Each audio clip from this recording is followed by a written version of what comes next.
बिस्मिल्लाहिर्रहमानिर्रहीम रब्बि इश्रह ली सदरी वयस्सिर ली अमरी वाहलुल उक़दतम मिन लिसानी यफ़क़हू क़ौली रब्बि ज़िदनी इल्मा।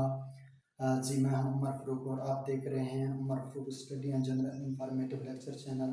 तो आज का हमारा जो टॉपिक रहेगा वो रहेगा रेस्पिरेशन।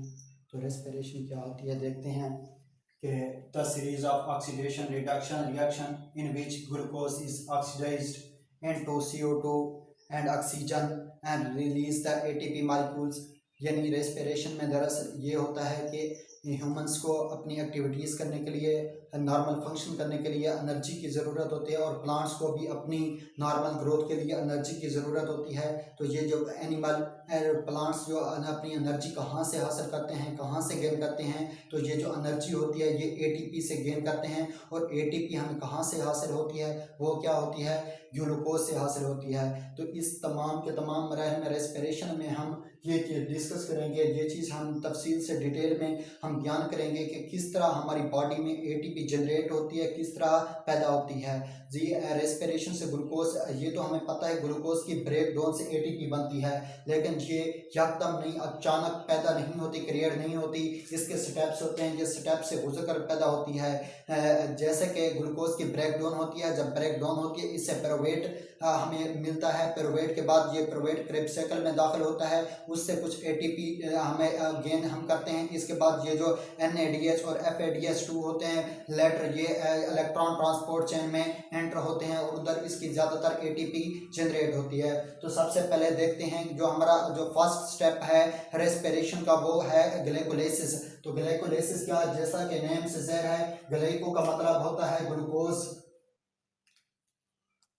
ग्लाइको का मतलब है ग्लूकोज, और लाइसिस, लाइसिस का मतलब होता है ब्रेक डाउन।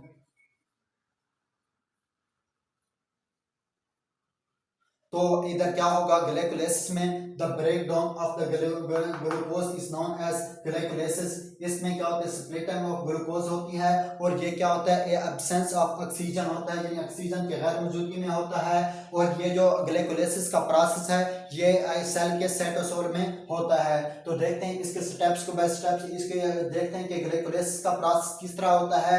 तो सबसे पहले जब ग्लूकोज ह्यूमन बॉडी में एंटर हुआ, जब मींस के जब ये बॉडी में ग्लूकोज एंटर हुआ, हेक्सोकाइनेज एक एंजाइम इस पर अमल करेगा, वो बॉडी से ATP लेगा, ATP को ये ग्लूकोज के साथ मिलाएगा। जब ATP को ग्लूकोज के साथ मिलाएगा तो ये ग्लूकोज 6 फास्फेट बन जाएगा। तो ग्लूकोज, क्योंकि एक फास्फेट ATP से ADP में चेंज होगा, इधर एक फास्फेट इसके साथ लग जाएगा, तो ये क्या है, ग्लूकोज 6 फास्फेट में चेंज हो जाएगा।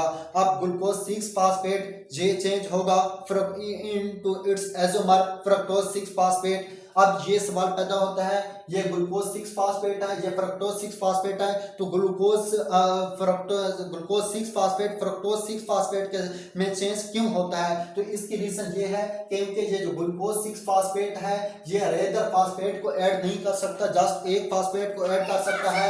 और इसके साथ जो फ्रक्टोज 6 फास्फेट है ये अपने क्या है, एक से ज्यादा फास्फेट को ऐड कर सकता है।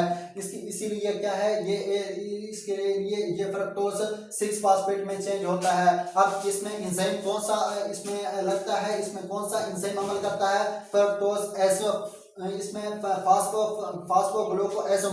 फास्फोग्लूकोएसोमेरेज इस पर अमल करेगा और इसको चेंज कर देगा फ्रक्टोज 6 फास्फेट में। अब फ्रक्टोज 6 फास्फेट में दोबारा इसमें एक एंजाइम होगा फास्फोफ्रक्टोकाइनेज ये जो एंजाइम होगा, ये ग्लाइकोलाइसिस में फास्फोफ्रक्टोज एंजाइम बहुत ही इंपॉर्टेंट होता है, ज्यादा से ये कंट्रोल कर रहा होता है, यही फास्फोफ्रक्टोकाइनेज कंट्रोल कर रहा होता है। और यही एंजाइम ही ज्यादा इंपॉर्टेंट, क्योंकि ये इसको स्पीड अप करता है, मींस कि उसकी स्पीड ज्यादा हो या कम हो, यानी ग्लूकोज की ब्रेक डाउन की, तो वो कौन सा कंट्रोल करता है, फास्फोफ्रक्टोकाइनेज कंट्रोल करता है। अब इसके साथ ATP दोबारा इसका फास्फेट इसके साथ अटैच होगा, तो ये किस में, फ्रक्टोज 1,6 डाइफास्फेट में चेंज हो जाएगा। मींस के फास्फेट के 2 मॉलिक्यूल इसके साथ अटैच होंगे, तो ये क्या किस चीज में चेंज हो जाएगा, फ्रक्टोज 1,6 डाइफास्फेट में चेंज हो जाएगा। अब ये फ्रुक्टोज 1,6 डाइफास्फेट, यहां तक ये हमारे पास ये जो जितने भी स्टेप्स थे, ये क्या है, एनर्जी रिकवरिंग फेज था, एनर्जी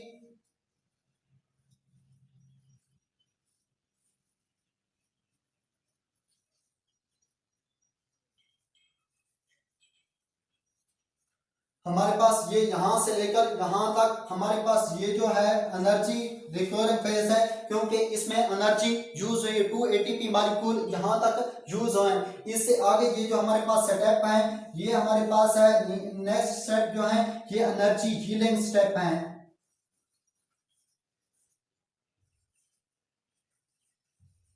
ये एनर्जी यील्डिंग फेज, वो एनर्जी रिक्वायरिंग फेज और ये एनर्जी रिक्वायरिंग फेज और एनर्जी यील्डिंग फेज, इसमें एनर्जी यूज हुई है 2 ATP molecule is that use हुए हैं। तो इसके बाद ये फ्रक्टोज 1,6 डाइफॉस्फेट, ये नेक्स्ट इस पे अल्डोलेज एंजाइम अमल करेगा, ये चेंज होगा ग्लिसरॉल 3 फास्फेट और डाइहाइड्रॉक्सी एसीटोन फास्फेट। अब ये जो होते हैं glycerol 3 phosphate and dihydroxy acetone phosphate, ये एक दूसरे के एसोमर हैं। अब इस पे डाइहाइड्रॉक्सी एसीटोन फास्फेट में एजोमेरेज इस पे अमल करेगा एंजाइम और इसको भी चेंज कर देगा ग्लिसरॉल 3 फास्फेट में चेंज कर देगा। अब ग्लिसरॉल 3 फास्फेट में क्या है NAD चेंज होगा NADH, यानी इसमें NAD प्लस चेंज होगा NADH और इसके साथ क्या होगा एक फास्फेट ग्रुप क्या है इधर, जब ये चेंज होगा इधर क्या है एक फास्फेट ग्रुप अटैच होगा, इसमें एंटर होगा इसमें अटैच होगा। जब इसमें फास्फेट ग्रुप एंटर होगा तो ये चेंज हो जाएगा 1,3 डाइफॉस्फोग्लिसरिक एसिड। और ये बात माइंड पे रखिए क्योंकि ये भी ग्लिसरॉल 3 फास्फेट, इधर भी ग्लिसरॉल 3 फास्फेट, तो आगे ये जो जितने भी स्टेप्स होंगे इस साइड में और इस साइड में बिल्कुल सेम ही होंगे। इस साइड में जो स्टेप्स होंगे वही इसी स्टेप में, इसी साइड पे भी वही स्टेप्स होंगे। तो मैं एक ही साइड को लेकर स्टेप्स को लिए चलता हूं। तो इधर जब NAD into NADH में चेंज होगा, इधर फास्फेट ग्रुप इसके साथ अटैच होगा, ये चेंज हो जाएगा 1,3 डाइफॉस्फोग्लिसरिक एसिड। अब 1,3 डाइफॉस्फोग्लिसरिक एसिड में चेंज होने के बाद इसमें ADP चेंज होगा ATP में। जब ATP में चेंज होगा कि अब इधर क्या हमारे पास एनर्जी का हमारे ATP एक प्रोड्यूस हो रही है और इधर क्या होगा एंजाइम हमारे पास जो यूज होगा, क्योंकि ये जो काइनेज बताता चलूं कि ये जो काइनेज होगा, काइनेज का जहां भी वर्ड यूज होगा या तो ये ADP को ATP में चेंज कर रहा होगा या ATP को ADP में चेंज कर रहा होगा। मींस काइनेज जहां भी आएगा उधर क्या ATP की प्रोडक्शन होगी, तो इधर काइनेज एंजाइम अमल करेगा, इसमें ATP ADP ATP में चेंज हो जाएगी और क्योंकि और इसका एक फास्फेट ग्रुप रिमूव हो जाएगा, इधर से ये फास्फेट लेगा तो ADP ATP में चेंज हो जाएगी। अब इसके बाद ये हमारे पास जो हमारे पास आती है फास्फोग्लिसरिक एसिड आ जाती है, फास्फोग्लिसरिक एसिड के बाद नेक्स्ट ये जो फास्फेट ग्रुप इधर इसकी 3 कार्बन पर अटैच है। अब इसके बाद नेक्स्ट ये जो स्टेप आएगा ये मिडल में 2 कार्बन पर अटैच होगा, तो ये इसका नेम पड़ जाएगा 2-फास्फोग्लिसरिक एसिड। 2-फास्फोग्लिसरिक एसिड में वाटर का एक मॉलिक्यूल रिमूव होगा, जब वाटर का मॉलिक्यूल रिमूव होगा तो ये फास्फोइनोल पेरोवेट में चेंज हो जाएगा। अब फास्फोइनोल पेरोवेट से फिर क्या होगा एक फास्फेट ग्रुप ADP के साथ क्या है अटैच होगा और ATP में चेंज हो जाएगा और इसके साथ इसमें एंजाइम कौन सा अमल करेगा पेरोवेट काइनेज, क्योंकि मैं बता चुका हूं जहां भी ATP प्रोड्यूस होगी वहां काइनेज होगा। इधर फास्फोग्लिसरोकाइनेज इस्तेमाल हुआ है तो ATP में चेंज हुई है, इधर पेरोवेट काइनेज इधर इस पर इसने अमल किया है तो ATP में चेंज हो गई। इस तरह ये क्या है पेरोवेट के 2 मॉलिक्यूल हमारे पास ग्लाइकोलाइसिस में हमारे पास इसकी प्रोडक्शन होगी 2 मॉलिक्यूल ऑफ पेरोवेट की। तो देखते हैं इसमें ये जो टोटल ATP के मॉलिक्यूल हमारे पास आते हैं एक क्योंकि पेरोवेट के 2 हमारे पास मॉलिक्यूल आते हैं तो इसमें ये जो ATP आती है एक ATP इधर प्रोड्यूस हुई, एक ATP इधर प्रोड्यूस हुई और इसमें जो पेरोवेट के 2 मॉलिक्यूल आते हैं हर पेरोवेट के मॉलिक्यूल से क्या होते हैं हमारे पास 2 ATP मॉलिक्यूल होगी। तो इसकी टोटल जो हमारे पास ATP आती है वो 4 आती है। टोटल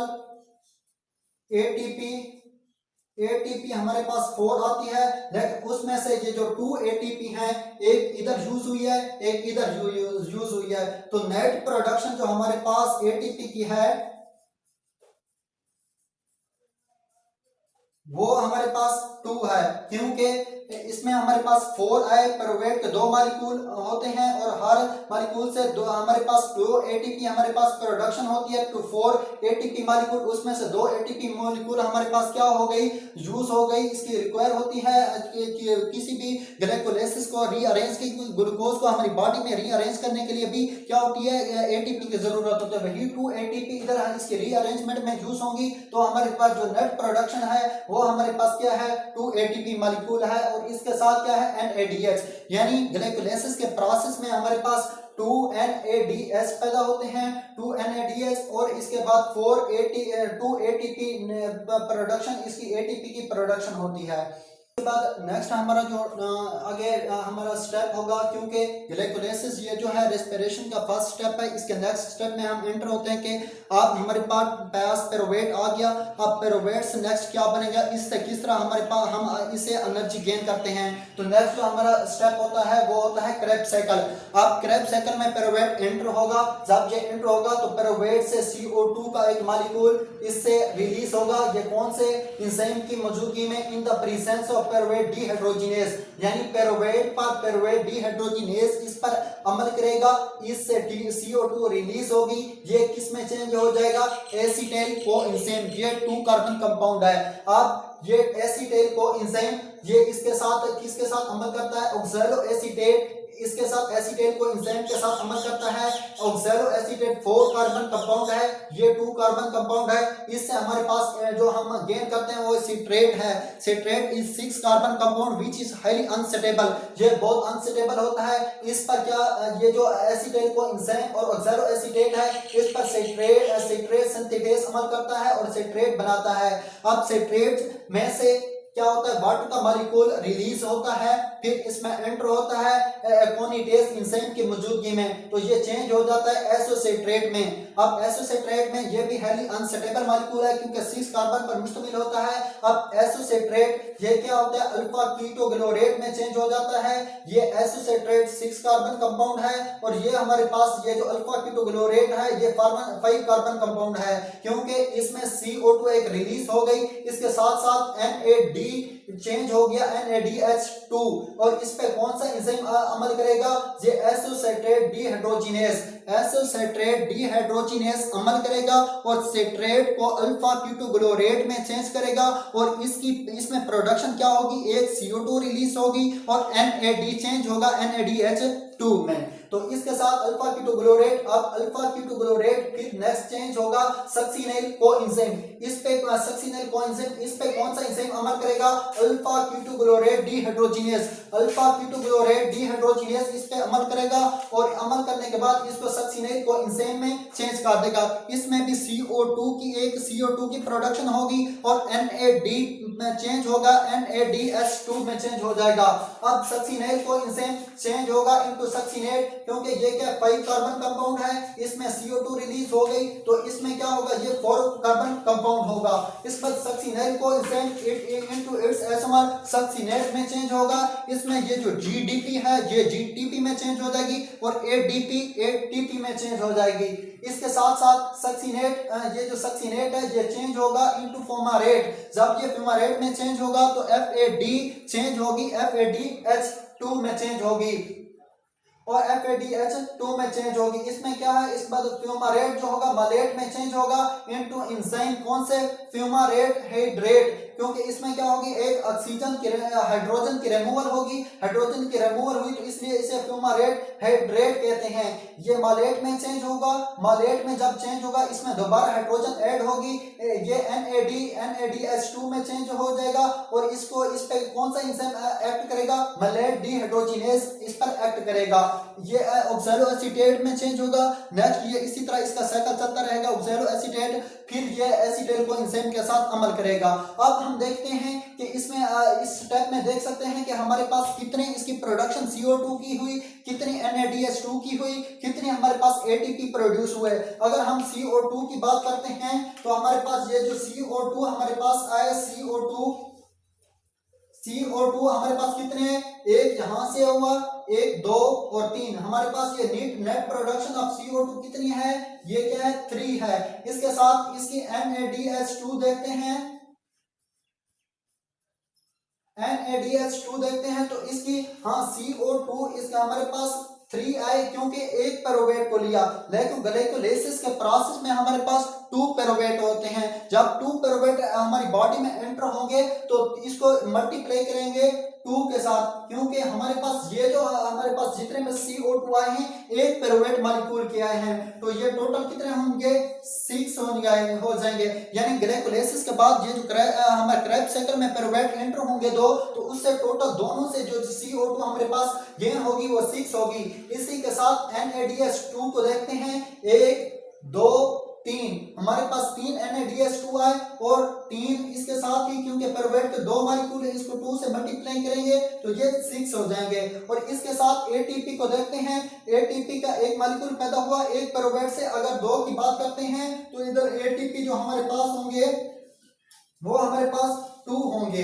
तो ये जो रेस्पिरेशन का प्रोसेस है इसमें टोटल हमारे पास 36 ATP प्रोड्यूस होते हैं। उसमें हमने देखा कि ग्लूकोज से हमारे पास ग्लाइकोलाइसिस के प्रोसेस से कितने हमारे पास ATP आए, इसके बाद क्रेब्स साइकिल से कितने हैं। इसके बाद नेक्स्ट हम देखेंगे कि हमारे पास ये जो इलेक्ट्रॉन ट्रांसपोर्ट चेन है और इलेक्ट्रॉन ट्रांसपोर्ट चेन से कितने हमारे पास ATP आते हैं, और इसके बाद इसको करने के बाद हम कैलकुलेट करेंगे कि टोटल किस तरह हमारे पास 36 हमारे ATP प्रोड्यूस होते हैं। जब ये इलेक्ट्रॉन ट्रांसपोर्ट चेन का हमारा टॉपिक होगा तो कल करेंगे नेट प्रोडक्शन टोटल ATP की कितनी होती है, उसकी यूज कितनी होती है। यहाँ तक के लिए अल्लाह हाफिज, मिलते हैं नेक्स्ट वीडियो में।